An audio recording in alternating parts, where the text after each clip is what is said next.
And మిమ్మల్ని ఒక question అడగాలి. పూరి సార్ మీ కాంబినేషన్లో వచ్చిన క్యారెక్టర్స్, ఆయన క్రియేట్ చేసిన క్యారెక్టర్స్ అసలు బ్లాక్ బస్టర్ మామూలు పేల థియేటర్లో. దానికి సాక్షి నేను ఎంజాయ్ చేసాను థియేటర్లో. అండ్ మళ్ళీ ఆఫ్టర్ లాంగ్ టైం మీ ఇద్దరు కాంబోలు బాడే అంతా వస్తున్నారు. అసలు లాంగ్వేజ్ ఏంటి, దానికి ఏం పేరు పెడుతున్నారు? నేను చెప్పిన ఇప్పుడు సీక్రెట్ అది. బిల్లా సినిమా చేసాం మలేషియాలో. జనరల్గా మేనేజరు అంటే మామూలుగా మనం సీన్లు అంటూ మేనేజర్ని పెట్టుకుంటాం. అలా కాకుండా ఒక చింపాంజీని మేనేజర్ పెట్టుకుంటే ఎలా ఉంటుంది అనేది క్రియేట్ చేసి సరదాగా ప్రభాస్ వీళ్ళందరూ కూర్చొనిన్నప్పుడు చేసి చూపించారు. 1.5 సేపు కింద పడి నవ్వుతూనే ఉన్నాడు. మీ జోక్ చెప్పేసి వెళ్ళిపోయాను, మేము రూమ్కి వెళ్ళిపోయాం, ఫోన్ ఆన్ చేసి పెట్టేస్తే నవ్వుతూనే ఉన్నాడు. అది పూరి భయ్యకి చెప్పా, భయ్యా ఇలాగ అనుకున్నాం అంటే, భయ్యా భలే ఉంది ట్రాక్, ఇది ఎప్పుడైనా పెడదాం అని. సడన్గా ఫోన్, భయ్యా దాన్ని తీసుకొస్తాను అమెరికా నుంచి అన్నాడు. ఎవరిని అన్న? అది అమెజాన్ ఫారెస్ట్ నుంచి దాన్ని తీసుకొస్తాను ఆ క్యారెక్టర్ నేను. అవునా అన్న. దానికి గెటప్ వెళ్ళగానే చూడగానే అసలు నేను షాకు. అక్కడ మన తెలుగు డైలాగ్ చెప్తుంటే ఉన్న జూనియర్ ఆర్టిస్టులు అందరూ వాళ్ళకి అర్థం కాకపోయినా ప్రతి షాట్కి క్లాప్ కొట్టేస్తున్నారు లొకేషన్లో. సో అప్పుడు పూరి జగన్ గారు ఎస్ ఈ ట్రాక్ ఇది పెట్టాలి, మనం చెయ్యాలి అని తనే అక్కడ లాంగ్వేజ్ రాసి అవన్నీ నాకు చెప్పడం జరిగింది. నాకు చాలాసేపు నోరు తిరగలేదు. కానీ మీరు న్యాచురల్గా మాడినట్టే ఉంది.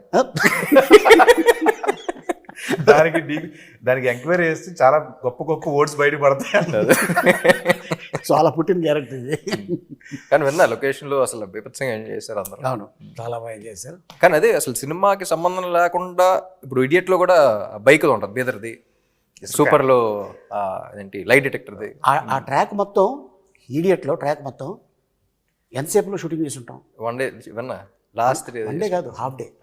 వర్షం పడుతూనే ఉంది, హాఫ్ హెవీ రైన్. ఒక రాయి కింద ఇద్దరు కూర్చొని కాఫీ తాగుతున్నారు, జీవ గారు పూరి గారు. తాగుతుంటే వెళ్ళాం, భయ్యా టిఫిన్ చేసి వెళ్ళిపోదాం, వర్షం పడుతుంది అన్నారు. లేదు భోజనాలు కూడా చెప్పారు, భోజనాలు వస్తున్నాయి అన్నారు. భోజనాలు చేసి వెళ్ళిపోదాం అన్నారు. వర్షం ఆగింది 10:30కి. 3 అవర్స్లో మొత్తం సీన్ చేస్తాం. 4 o'clockకి ప్యాకప్. ఆయన సినిమానే 3 daysలో రాస్తాడు షూటింగ్ అంతా. ఎందుకు రాజమౌళి గారు చెప్పారు కదా, అద్భుతం. జస్ట్ ఒక 2 నెలల్లో సినిమా తీసేస్తాడు పూరి జగన్ అని. నేను లైవ్గా చూసాను గష్మాట్ శంకర్. అవును, 7 రోజులు ఊరికే సరదాగా కూర్చున్నాం. లాస్ట్ 3 daysలో వచ్చింది అంత సినిమా అంతే. అది ఏం రాశారో అదే తీసాం. అంటే ఆయన స్టైల్ ఎలా ఉంటుందంటే కట్టే కొట్టే తెచ్చే అంతే. కానీ చాలా మంది ఆర్టిస్టులు ఆయన దాంట్లో మాలాంటి ఆర్టిస్టులు ఎవరైతే సపోర్టింగ్ క్యారెక్టర్లు చేస్తారు దాంట్లో మా అందరికీ కొన్ని సినిమాలు చేస్తే ఇది ఎడిటింగ్లో పోద్దేమో, ఇది ఉంటుందో ఉండదు భయం ఉంటుందండి. బట్ ఈయన డైరెక్షన్లో మాత్రం ఆ ఓ అనే ఓడు కూడా ఎక్కడ పోకుండా అది రాసేటప్పుడే ఎడిటింగ్లో పోతాయి. ఎడిటింగ్లో పోయిన తర్వాత తెస్తాను మేము అది ఇది అవ్వకుండా డిసప్పాయింట్ అవ్వకుండా. శర్మ గారి గురించి, మణి శర్మ గారి గురించి ఒక మాట చెప్పాలంటే ఏం చెప్తాం? ఒక్క మాట చెప్పలేమండి. మణి శర్మ గారు అగైన్ హిజ్ లెజెండ్. ఆయన ఇచ్చిన వేరియేషన్స్ కానీ, ఆయన చేసిన సాంగ్స్ కానీ ఎప్పుడు చెప్తా ఉంటారు. పూరి గారు కూడా చెప్తా ఉంటారు. నాకు తమిళ్లో ఇదివరకు చిన్నప్పుడు సెల్వరాఘవన్ అండ్ యువన్ శంకర్ రాజా కాంబినేషన్ అసలు అందరం ఇప్పటికే చచ్చిపోయాడు. అలా తెలుగులో పూరి గారు మణి గారు కాంబినేషన్ అంటే అసలు బాగా ఇష్టం అనమాట. సో ఇస్మార్ట్ శంకర్ అనుకున్నప్పుడు కూడా అసలు ఆ కాంబినేషన్ మీద ఫుల్ అనుకున్నాం. ఇప్పుడు కూడా మళ్ళీ ఆయన దిగితేనే కరెక్ట్ అని చెప్పేసి మ్యూజిక్ సెట్టింగ్స్ అప్పుడు కూడా ఎవరికి సరదాగా ఆయనతో వెళ్ళినప్పుడు పూరి గారితో చాలా సింపుల్గా ఉంటుంది. అంటే పని చేసినట్టు ఉంటుంది. మనకి యాక్టర్స్కి ఎలా ఉంటుందో అటు కూర్చుని కాఫీ తాగితే సరదాగా మాడుకుని వెళ్ళిపోయినట్టు ఉంటుంది. మ్యూజిక్ సెట్టింగ్ అయిపోయింది. అంటే ఒక సాంగ్ కాన్సెప్ట్ గురించి చెప్పడం కానీ, సో చాలా ఈజీగా ఉంటుంది. ఆయన చెప్పటం, ఈయన గ్రాస్ప్ చేయటం.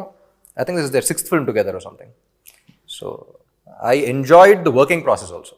అసలు ఈయన ఏం చెప్తున్నారు, ఆయన ఏం చేస్తున్నారు, అసలు వెరీ స్మూత్. అండ్ సాంగ్స్ గురించి చెప్పక్కర్లేదు అసలు. కావ్య